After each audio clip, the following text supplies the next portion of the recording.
Dan saya mohon pada anda semuanya, tolong ingat ini ya, baik-baik.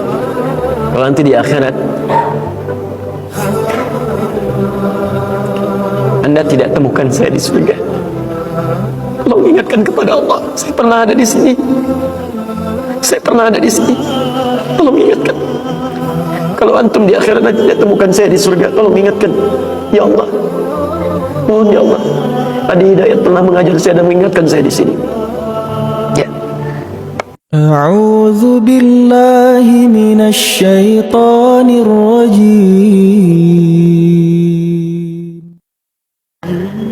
Qala Rasulullah sallallahu alaihi wasallam, bersabda Rasulullah sallallahu alaihi wasallam fi marwahu Abu Sa'id Al-Khudri, pada hadis yang diriwayatkan oleh sahabat Abu Sa'id Al-Khudri radhiyallahu taala anhu, qala, beliau menyampaikan, qala Rasulullah sallallahu alaihi wasallam bersabda, lihat kalimatnya, bima makna, lihat, saya langsung ke ujung hadisnya saja karena ini cukup panjang sekali.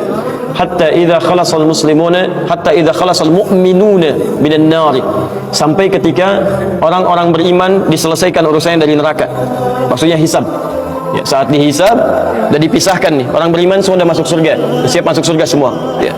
Yang buruk-buruk masuk neraka, dah masuk ke neraka. Jadi kalau amalan anda misalnya 50,001%, masya Allah, maka anda masuk ke dalam surga insya Allah. Lebih banyak amal baiknya. Tapi kalau amalan jelek anda misalnya 50,001%, amal baiknya 49,99, masuk ke mana? Neraka.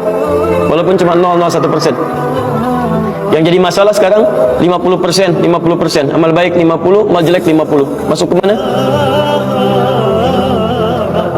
Baik. Nah itu belum ke surga dan tidak ke neraka. Lihat kalimat saya, belum ke surga, tidak ke neraka.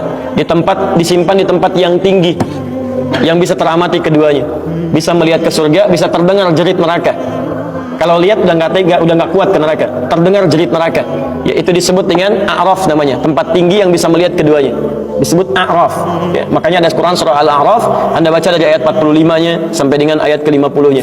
Ada ashabul A'raf yang belum ke surga dan sangat ketakutan mendengar jerit-jerit neraka sehingga ingin mengharapkan rahmat Allah Subhanahu wa taala. Dia akan ditempatkan di situ di tengah-tengah nanti sampai selesai hisab.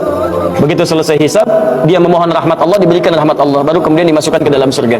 Kalau hisabnya misalnya berlangsung selama sehari, maka 1000 tahun dia nunggu di situ. Tayyib. Hatta idza khalasal mu'minuna minan nar, sampai ketika orang-orang beriman itu ya, mulai diselesaikan dari urusan nerakanya. Tayyib, sudah mulai masuk ke dalam surga. Ini sudah selesai, mau masuk ke dalam neraka. Dan dimasukkan, masuk semuanya. Apa yang terjadi? Ma minkum min ahadin bi ashaddi munashadatan lillahi fi istiqsa'il haqqi li ikhwanihi tayyib minal mu'minin lillahi minal mu'minin. Anda tidak akan temukan pada saat itu situasi saat orang-orang beriman akan masuk ke dalam surganya, sementara yang neraka sudah dihukum di situ, sudah banyak yang dihukum, sudah macam-macam masuk. Ini sudah mulai mau selesai, tiba-tiba ada orang-orang yang mengadu kepada Allah Subhanahu wa taala, memohon dengan sangat. Nabi katakan, Anda tidak akan pernah temukan orang yang paling banyak kuat permohonannya kepada Allah, memelas dengan tulus. Asyaddu munasyadatan. Munasyadah itu sesuatu yang dimohonkan dengan sangat. Ya Allah, mohon ya Allah, mohon ya Allah. Fawalladzi nafsi biyadi, sampai Nabi berkata, maka demi Allah yang jiwaku ada di tangannya. Ini Nabi bersumpah dengan jiwanya. Tidak pernah ada kalimat dalam hadis, ya, kalimat seperti ini kecuali menunjukkan itu sangat serius. Ingat, sangat serius. Dan ada sesuatu yang penting di dalamnya.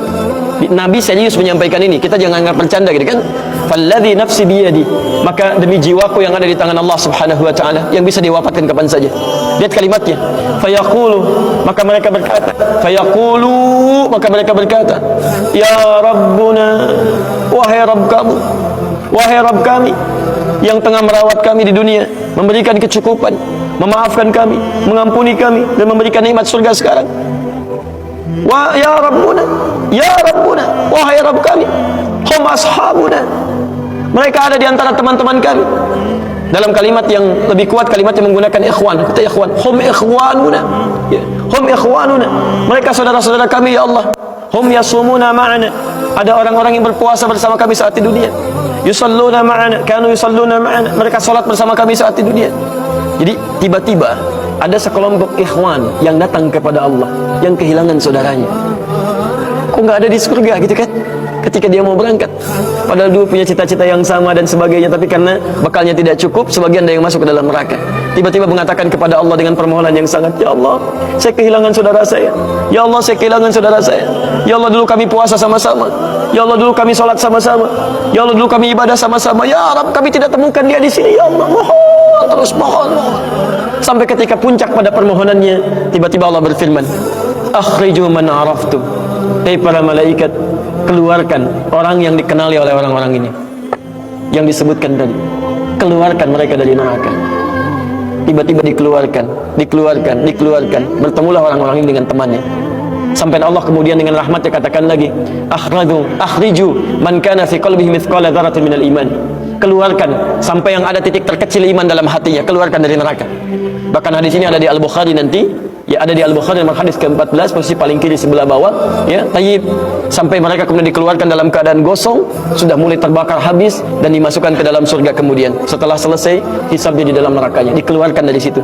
Jadi ada orang-orang yang dengan syafaat temannya bisa keluar dari neraka, masuk ke dalam surga. Ada yang sama sekali tidak membantu itu. Ya, dosa-dosa yang begitu besar tidak bisa keluar dan kekal dia di dalam neraka. Walaupun dia merasa beriman kepada Allah, tapi digugurkan keimanannya dengan ibadah-ibadah yang melanggar ketentuan Allah, seperti syirik dan sebagainya.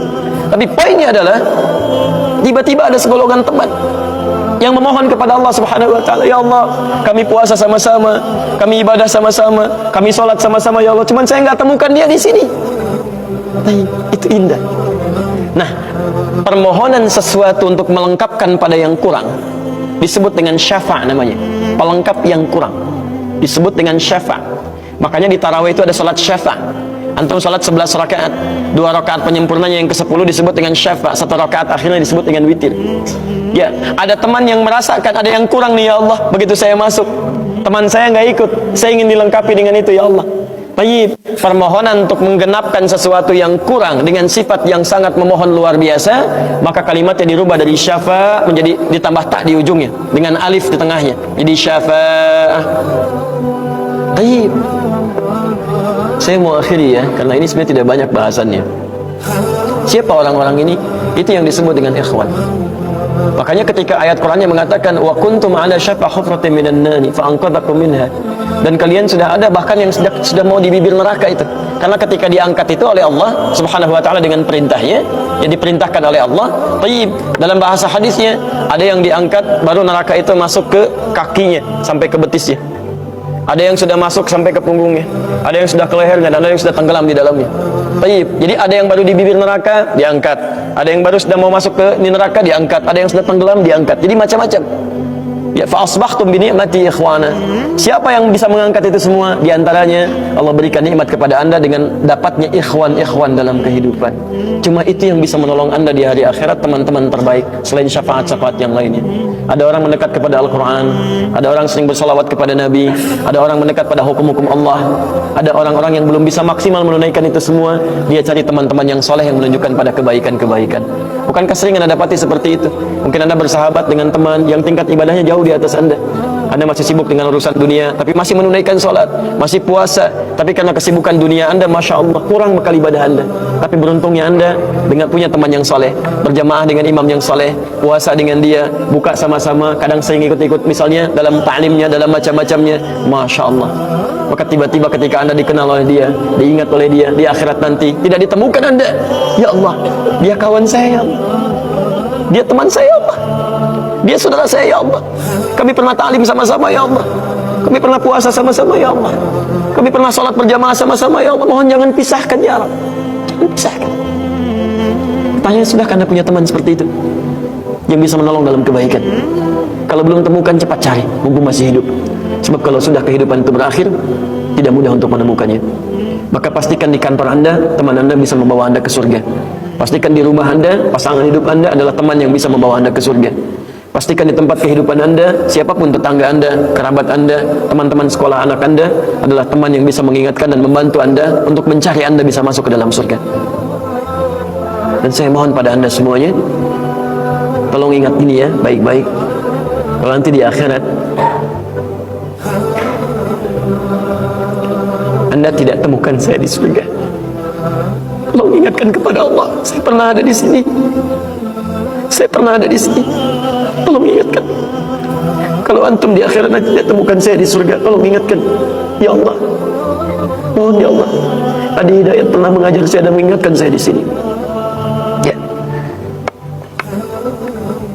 Subhanakallahumma wa bihamdika asyhadu an la ilaha illa anta astaghfiruka wa atubu ilaik. Wa akhiru da'wana alhamdulillahi rabbil alamin. Assalamualaikum warahmatullahi wabarakatuh.